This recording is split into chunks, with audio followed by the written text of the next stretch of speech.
Çfarë ndodh nëse ju varrosin të gjallë? E keni menduar? Unë shpresoj që mos të vdisni kurrë, sinqerisht e them, por janë gjëra që ndodhin. Bile tregohet që 3% e njerëzve në botë varroset i gjallë. Varrosen të gjallë sepse edhe pse ne kemi një makineri shumë të zhvilluara, klinikisht shumë njerëz mendojnë të vdekur, por në disa momente të pashpjegueshme ringjallen. Po, e dëgjuat mirë. Tani, ndiqeni me vëmendje këtë material, sepse është mirë që të jemi të informuar. Dhe ju falenderoj që jemi për bashkë. Kush është rastisht dhe nuk ja ke bërë ende like faqes, do të lutesha të bëje like që të shihemi sërish dhe të mund të diskutojmë së bashku. Në vitin 2019 në Irland, një veteran ushtrie, ishte deklaruar i vdekur. Dhe doja u them këtë sepse është tepër e rëndësishme. Pse do ju them këtë? Dhe si përfundim, ata kur shkuan që ta varrosnin, sa po filluan që ta varrosnin, që vurën e vendosën arkivolin poshtë, dëgjuan zëra. Dëgjonin zëra dhe ata kujtuan se mos vinte nga dikush që bërtiste nga afër aty. Po jo, zëri ishte nga brenda arkivolit. Ishte veterani. Më nxirr që këtë jetë është e të bijës, se dëgjonte zërin e të bijës. Dhe si përfundim e nxorën nga hapën arkivolin dhe ai kishte marrë veten. Ja hodhën fajin mjekëve, fillimisht, por nuk është problemi mjekëve, sepse klinikisht ai kishte vdekur. Por nuk dihet se si ai ishte ringjallur. Pra ka me qindra raste, kemi bërë dhe emisione për shembull për një vajzë të re që burri kaloi aty dhe dëgjoi britmat. Pra në momentin që pasi e kishin varrosur. Dhe doja t'ju thoshja me këtë që ka disa gjëra tepër të rëndësishme që njeriu duhet të di. Çfarë ndodh pra nëse dikush varroset i gjallë? Atëre, pikë së pari, duhet të dini që njeriu konsumon rreth le të themi 20 kg, si mund të quhet, 20 kg oksigjen në një orë. Dhe të mbani mend që sipër një arkivoli, kur varet nga thellësia e kropës, por zakonisht dheu që ka sipër arkivoli janë rreth 8 kuintal.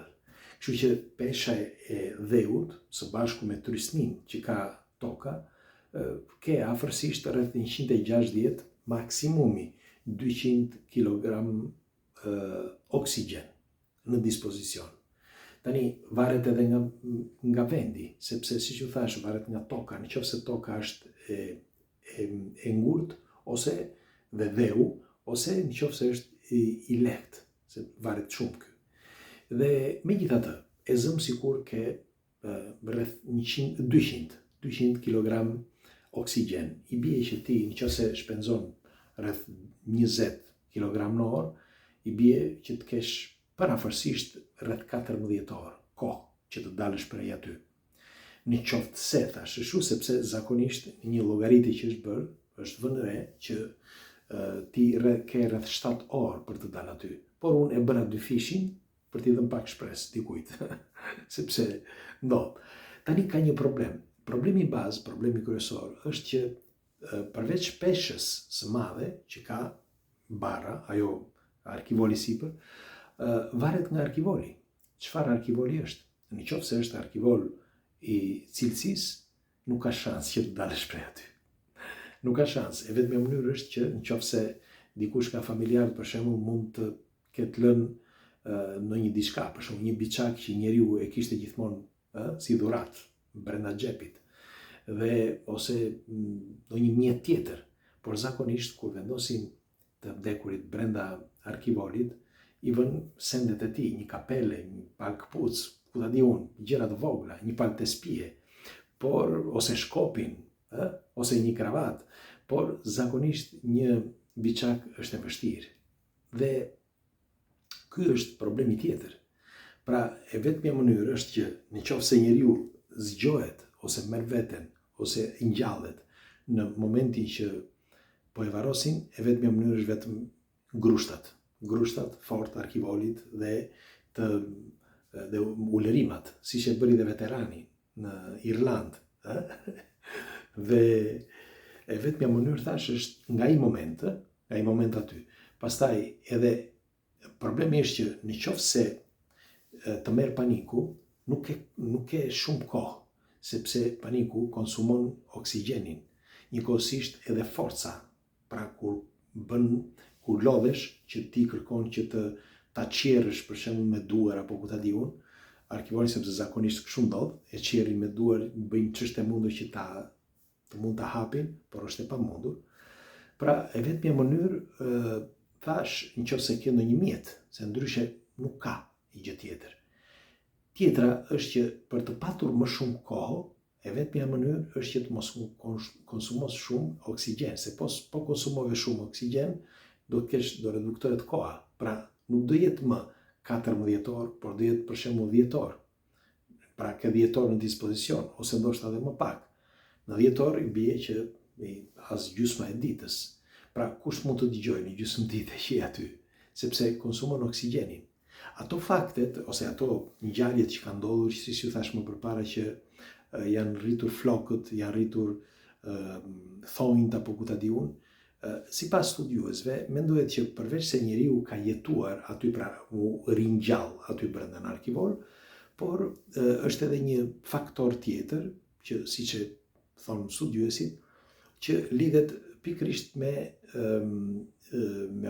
ambientin ku gjendet. Pra përveç arkivorit, edhe lagështia, edhe toka që është aty përreth. Njëkohësisht edhe me qelizat e njeriut, sepse qelizat e njeriut në disa raste, siç thonë studiuesit, riprodhojnë një lloj lëngu që bën që të rriten jo vetëm flokët, por edhe thonjt. Dhe kjo shpjegon, siç thonë studiuesit, në disa raste që pse disa njerëz që pasi janë ringjallur, sepse nuk shpjegohet ndryshe, nëse ata përveç flokëve dhe thonjve që janë zgjatur, por janë kthyer edhe nga njëra anë, siç për shembull ajo zonja shqiptare që ju tregova më përpara, që nëna e këtij djalit, që thoshte që nuk e di çfarë fakti paranormal kishte ndodhur, por nuk i thash gjë, sepse ishte nëna e tij, me fjalë, dhe kështu që nuk mund ta sugjeroja, por për këtë, me fjalë, jo sepse nuk është se unë nuk dua të besoj për faktet paranormale, por në këtë rast mendohet që 90% mendohet që është kështu. Pra, njeriu pasi ringjallet në arkivor, ai lëviz dhe kërkon që të shpëtoj. Pra, kërkon që të dali prej aty. Dhe nga lëvizja, ashtu siç është në një anë apo në një tjetër, jep shpirt ose qëllon me grushta arkivonin.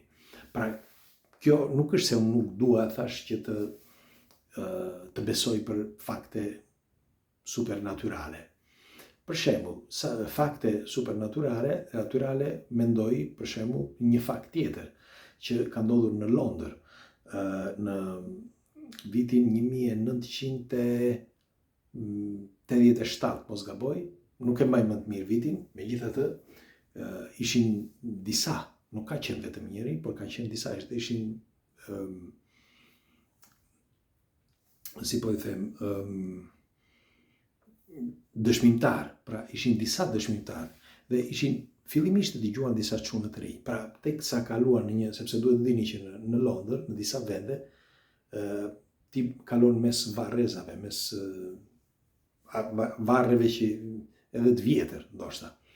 Pra, dhe ka patur raste, siç ju thash, që një herë në 87-ën, një grup të rinjish që kaluan aty, menduan se ishte një shaka, se dikush ndoshta bënte një shaka që u lërinte ose bërtiste brenda varrit.